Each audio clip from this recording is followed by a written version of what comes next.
So guys, I want to tell you about drone trolling pranks.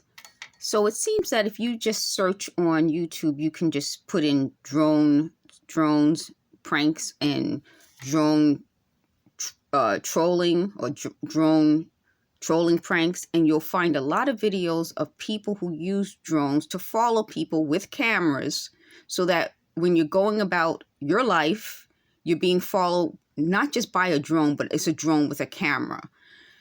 Now, here's the problem with that.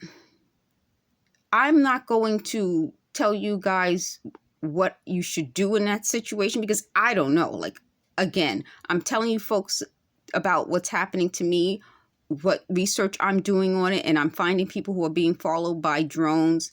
The drones are targeting people. I'm reading the comments, and when you read the comments on these drone trolling prank videos, there's a lot of racism. They're following kids. Okay, so what I do is I tell you what I find in my research. So guys, I hope you guys look it up, do your own research, and hopefully someone will tell us, what do you do when a drone is following you? Somebody said you don't shoot it because then you get arrested. Then someone else said that the drone people got arrested. So somebody tell us, what do you do when you're being trolled by a drone with a camera? I don't know. Thanks for watching.